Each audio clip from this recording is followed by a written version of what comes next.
여러분 명절 기간 의미 있는 시간을 보냈습니까? 한가위만 같아라, 한가위만 같아라. 그날이면 참 좋겠다. 인생이 한가위와 같은 그런 날이면 좋겠다. 그런 말이죠. 여러분, 그런 은혜의 축복이 삶의 축복뿐만 아니라 영적인 축복도 우리 성도님 삶에 부어지기를 바랍니다. 하나님께서 은혜 주시고 축복해 주시고 영적인 한가위 같은 그런 명절의 기쁨이 우리 안에 넘치시기를 바랍니다. 오늘 말씀은 가나안 여인, 한 여인에 대한 이야기를 다룹니다. 이 여인은 이방 여인입니다. 그런 이방 여인이 예수님으로부터 칭찬을 받습니다. 이 칭찬은 단순한 칭찬을 넘어서 믿음이 깊고 넓어지며 하나님께서 베푸신 구원 계획이 이 여인, 한 여인을 통해서 지경이 넓어지는 구원 역사를 이루는 한 인물로 쓰임받습니다. 저는 우리 성도님들이 그런 소중한 하나님의 사람 되기를 바랍니다. 우리 성도님들 한 분 한 분들을 통해서 구원이 내게만 임할 뿐만 아니라 내가 하나의 구원의 교두보가 되고 구원을 여는 지평의 문을 여는 그런 사람으로서 나를 통해서 구원의 놀라운 은혜의 축복이 열어지는 그런 귀한 인생들, 바로 우리 성도님들 되기를 축복합니다. 오늘 말씀해 보니까 예수님께서 두로와 시돈 지방으로 나아가십니다. 오늘 본문은 이렇게 시작하죠. 본문 21절 말씀입니다. 읽어봅니다. 예수께서 거기서 나가사 두로와 시돈 지방으로 들어가시니, 예수께서 거기서 나가사, 여기에 사용되는 동사 나가다 라고 하는 이 동사는 엑셀톤이라고 하는 이 단어인데요, 이것은 예수님께서 의도적으로 이스라엘 밖으로 나가셨다라고 하는 것을 강조합니다. 두로와 시돈이죠. 두로와 시돈은 이스라엘 밖의 이방 지역입니다. 예수님의 사역의 변두리에 해당되는 것이죠. 이 지역은 유대인들에게 매우 낯선 지역입니다. 즉 예수님께서 지금 이방 지역으로 나아가시는 거예요. 마태복음을 읽는 독자들, 마태복음을 최초로 받았던 그 수신자인 마태의 그 공동체, 그들은 예수님의 이러한 행동에 대하여 매우 이상하게 여겼습니다. 왜 예수님께서 이방 땅으로 가시지? 예수님께서 이방 땅으로 가시면 안 되는 것이 아닌가 하는 그런 생각을 가진 사람들이었습니다. 즉 마태복음은 친이스라엘, 친유대 중심의 그런 공동체였기 때문입니다. 이스라엘 중심, 다른 민족에 대하여 배타적인 생각을 가진 그러한 사람들, 그들에게 이 마태복음이 쓰여지고 전해지고 있다, 이 말이죠. 그러니까 예수님께서 의도적으로 이방 땅으로 나아가셨다라고 하는 것에 대하여 이상하게 여길 그러한 상황입니다. 자, 그러면서 22절에 한 여인을 만나게 됩니다. 그 여인은 가나안 여인입니다. 자, 22절 말씀을 읽어봅니다. 읽습니다. 가나안 여자 하나가 그 지경에서 나와서 소리질러 이르되, 주 다윗의 자손이여 나를 불쌍히 여기소서, 내 딸이 흉악하게 귀신 들렸나이다. 그가 처음 내뱉은 말을 보십시오. 주 다윗의 자손이여. 자, 이 여인은 어떤 여인이에요? 이방 여인입니다. 이방 여인이 주 다윗의 자손이여 라고 고백하는 것은, 이것은 매우 드문 일입니다. 즉 이 여인은 유대 문화에 대하여 매우 깊이 알고 있는 여인이었다라고 하는 겁니다. 주 다윗의 자손이라고 하는 이 표현은 메시아라고 하는 고백을 유대적으로 표현한 것입니다. 그것이 주 다윗의 자손인 거예요. 메시아가 누구의 이름으로 와요? 다윗의 이름으로 온다. 바로 이러한 문화를 매우 친숙하게 깊이 알고 있었던 여인, 그 여인이 이렇게 고백하는 거예요. 주 다윗의 자손이요. 왜 이렇게 고백했을까요? 나를 불쌍히 여기소서. 불쌍히 여겨달라고 지금 하나님 앞에, 우리 주님 앞에 애원하고 있습니다. 당신은 메시아이신데 나를 불쌍히 여겨달라고 지금 간청합니다. 그가 그렇게 간청하는 이유는 무엇입니까? 자신의 딸이 흉악하게 귀신 들려 있다. 귀신 들려 매우 큰 고초를 겪는 그 딸 아이를 보면서 이 부모가 얼마나 괴로워했겠어요.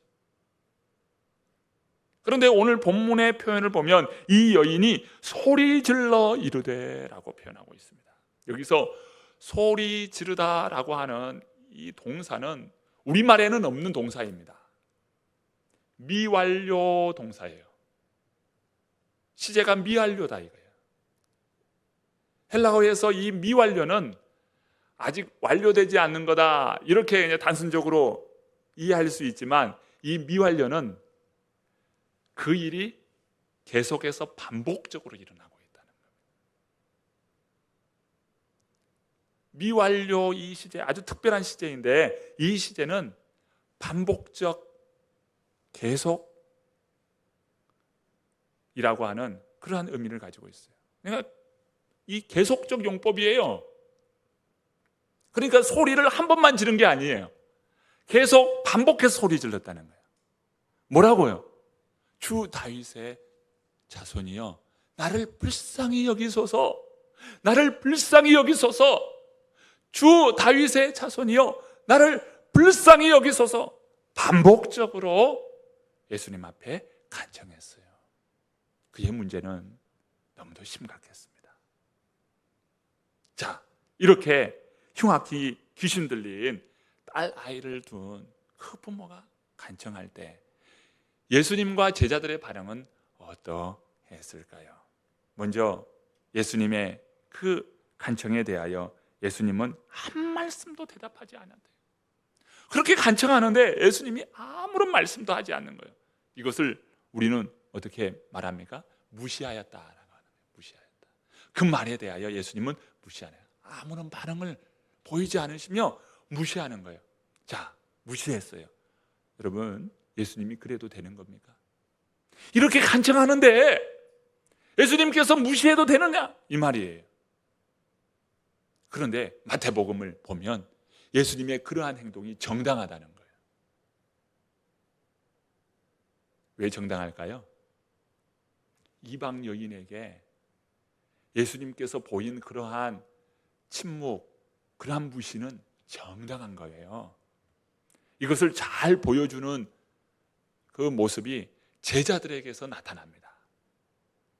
자, 본문 23절 말씀인데요. 우리 같이 한번 읽어봅니다. 예수는 한 말씀도 대답하지 아니하시니 제자들이 와서 청하여 말하되 그 여자가 우리 뒤에서 소리를 지르오니 그를 보내소서. 자, 제자들도 예수님은 정당하고 뿐만 아니라 여기에 더하여 예수님, 저 여인이 저렇게 소리 지르는데 너무도 듣기 싫습니다. 저 여인을 떠나보내소서. 멀리 떠나보내소서. 저리 가라 말하소서. 지금 제자들이 그렇게 말하고 있는 것이죠. 이것은 유대 사회 안에서 유대 중심, 친유대 중심의 그런 공동체, 이들 사람들에게는 이러한 행동이 정당한 거예요. 이방인들에게 보이는 이러한 태도는 정당한 태도라고 여기는 겁니다. 그런데 여인이 어떻게 합니까? 자, 오늘 본문 24절 말씀에 대하여 예수님은 이렇게 말씀합니다. 예수께서 대답하여 이르시되 나는 이스라엘 집에 잃어버린 양 외에는 다른 데로 보내심을 받지 아니하였노라 하시니, 예수님은 이 여인의 딸을 고쳐주지 않아요. 그리고 예수님께서 이 모든 행동들, 예수님이 취한 것은 다 정당하다는 거예요. 이것은요 마태복음 10장에서도 나타납니다. 지금 무슨 말입니까? 이 마태복음에 읽는 독자들, 그들을 그대로 반영하면서 이 마태복음이 기록하고 있는데, 마태복음 10장에 12제자를 파송합니다. 그때 예수님께서 하신 말씀이 이래요. 예수께서 이 12를 보내시며 명하여 이르시되 이방인의 길로도 가지 말고 사마리아인의 고을에도 들어가지 말고 오히려 이스라엘 집에 잃어버린 양에게로 가라. 예수님께서 12제자를 보내면서 이방인 애들을 그 길 가지 마라, 사마리아 그 땅으로도 가지 마라. 어떻게 가라는 거예요? 이스라엘의 잃어버린 양에게로 가라. 오늘 본문 24절에도 말씀하셔서 나는 이스라엘 집에 잃어버린 양 외에는 다른 데로 보내심을 받지 아니하였노라. 이스라엘 중심이에요. 이스라엘의 잃어버린 양에게로 가라.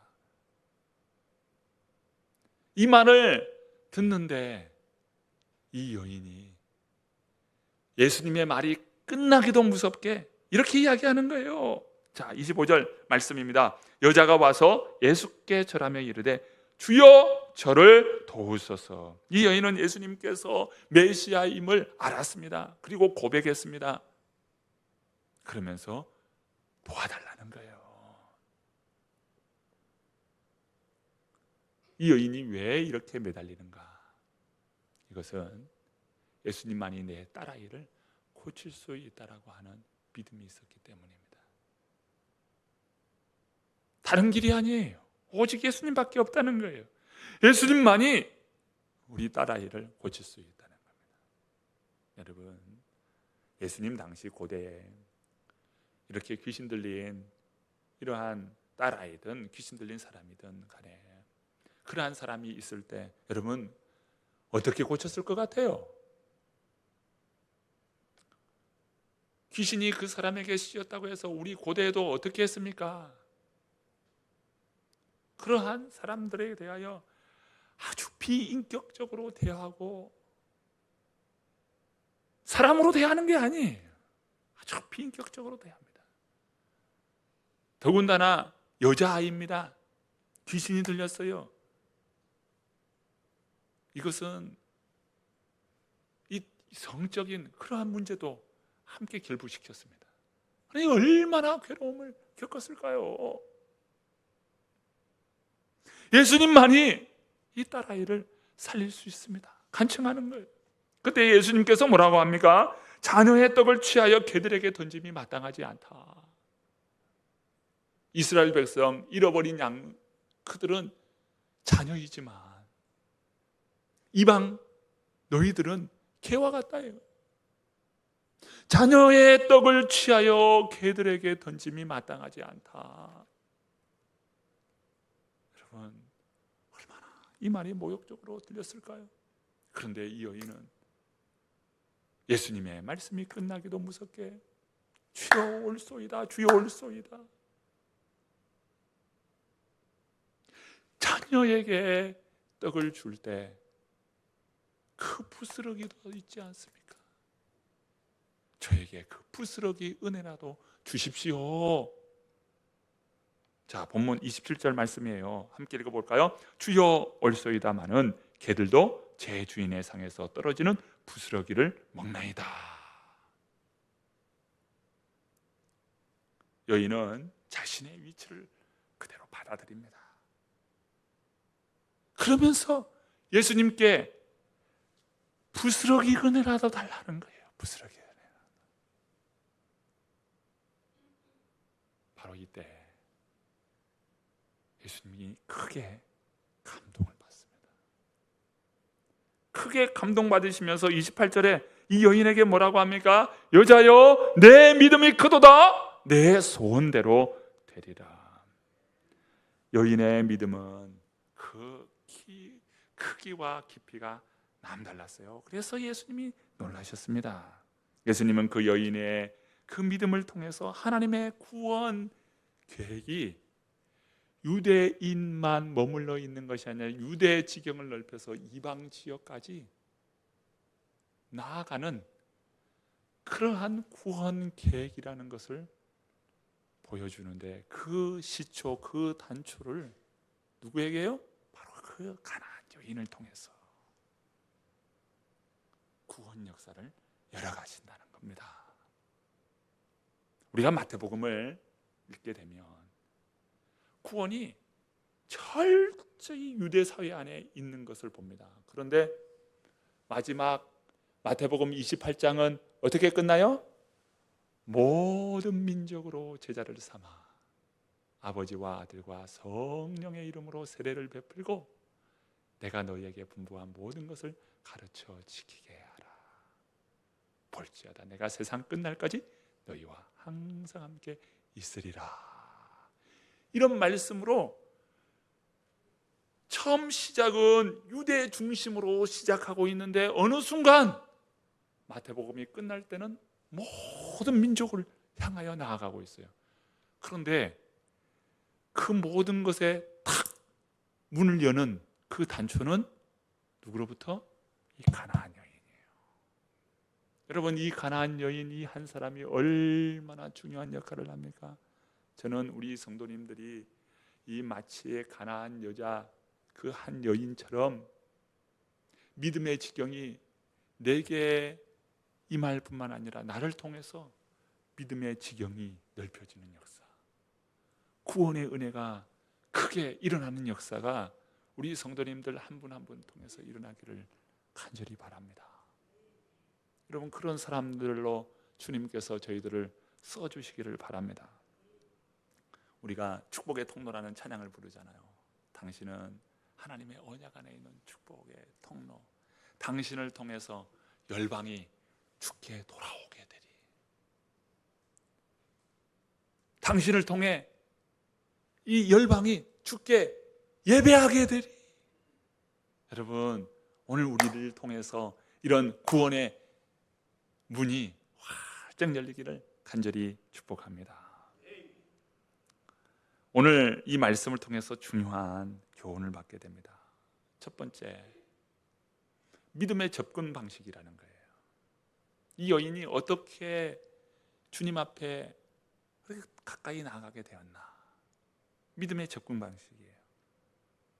자, 여인이요, 예수님께 나아갈 때 자신의 모든 것, 자신의 문제를 있는 그대로 다 주님 앞에 내어놓고 고백한다는 거예요. 그러면서 주님께 간절히 호소합니다. 우리는요, 나의 문제를 내어놓거나 또 간절히 하나님 앞에 나아가는 그러한 모습에 우리는 주저주저합니다. 자신의 그 문제를 주님 앞에 내놓기를 꺼려하고요, 그리고 형식적으로 하는 거예요. 호소하기는 더더욱 못하는 겁니다. 혹시 그런 모습으로 오늘 우리들이 주님 앞에 나아가고 있지는 않습니까? 그런데 이 여인은 보십시오, 자신을 솔직하게 내어놓고 우리 주님 앞에 간절히 호소하지 않습니까? 오늘 우리가 가져야 할 믿음의 태도다 이거예요. 신앙의 태도다 이거예요. 첫 번째, 믿음의 접근 방식이에요. 두 번째는요, 겸손한 태도입니다. 여인이 이렇게 고백하잖아요. 주여, 올소이다마는 개들도 주인의 상에서 떨어지는 부스러기를 먹나이다. 이러한 태도는 어떤 태도입니까? 겸손한 태도예요. 개들도 주인의 상에서 떨어지는 부스러기를 먹습니다. 이게 겸손이에요. 은혜 받은 사람은요, 다 하나같이 겸손한 사람입니다. 겸손하지 않고 은혜 받는 사람 보셨습니까?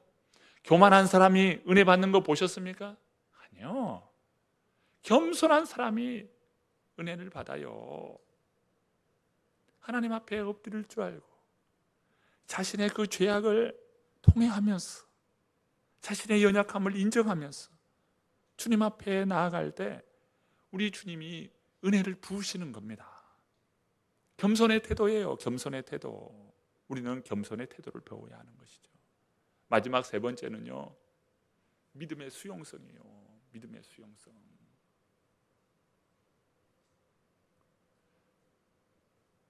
믿음을 받아들일 때 은혜를 받는 거예요. 주님만이 밖에 다른 소원이 없습니다. 주님만이 나의 소원입니다. 주님만이 나의 힘이시요, 나의 산성이요, 나의 피할 바위시요, 나의 구원이요. 주님밖에 없습니다. 내 딸아이를 살릴 수 있는 것은 주님밖에 없습니다. 그러면서 그 온전한 믿음을 수용하는 거예요. 수용하는 거예요. 우리가 새 가족을 초청하고 또 그들을 참 주님의 구원 계획 안에 그들을 온전히 이루어낼 때는요, 여러분, 그들 안에 여러 가지 문제들이 있잖아요. 그러니까 주님이 필요해. 그러니까 주님을 믿어야 해. 주님이 그 문제를 친히 담당하시고 그 문제를 해결해 주실 수 있다는 거예요. 주님은 우리의 인생의 문제를 해결해 주시는 그러한 소중한 분이십니다. 예수 그리스도를 믿을 때 오늘 우리는 믿음의 능력이 나타나요. 그 딸 아이가 고침받게 되지 않습니까? 믿음을 수용할 때 고침받게 되는 거예요. 여러분, 마음을 굳게 걸어 잠그고 있습니까? 안 되는 거예요. 주님 앞에 나는 죄인입니다. 주의 은혜가 필요합니다. 주님, 제 삶의 문제를 해결해 주실 수 있는 분이 주님입니다. 이렇게 고백할 때 그 영혼이 진정으로 구원의 백성이 되고 하나님의 은혜를 누리는 그런 인생이 되는 것 아니겠습니까? 이 가나안 여인은 우리에게 중요한 교훈을 보여주고 있죠. 하나님은 우리의 출신 배경이 어떠시냐, 또 너가 어떤 삶을 살아왔냐 하면서 어떤 조건을 내밀면서 조건 중심으로 우리를 보시지 않아요. 우리 주님께서 우리를 보실 때 무엇을 보십니까? 우리의 믿음을 봐요. 너 수용하는 믿음을 가졌냐? 우리의 믿음을 보시는 거죠. 우리는 그렇습니다. 가나안 여인처럼 겸손한 마음으로 우리 주님 앞에 나아가야 합니다. 믿음이 크고 순수할 때 하나님은 우리의 소원을 들어주신다는 것을 오늘 말씀을 통해서 보게 되죠. 여러분, VIP들 초청하고자 하는 사명이 우리 성도님들에게 있습니까? 예, 그거 사명입니다. 나 아니면 안 되는 바로 주님께서 내게 분부한 사명입니다. 그 사명을 감당할 때 오늘 말씀이 우리에게 큰 도전이 될 수 있기를 바랍니다. 주님, 제가 가나안 여자가 되겠습니다. 그 여인처럼 정말 믿음의 문을 열고 이제 나를 통해서 많은 구원의 역사들을 이루어나가는 그런 소중한 한 사람, 바로 제가 그러한 사람 되겠습니다. 마음에 결단하고 또 주님 앞에 겸손히 나아가는 우리 모두가 되기를 간절히 축원합니다.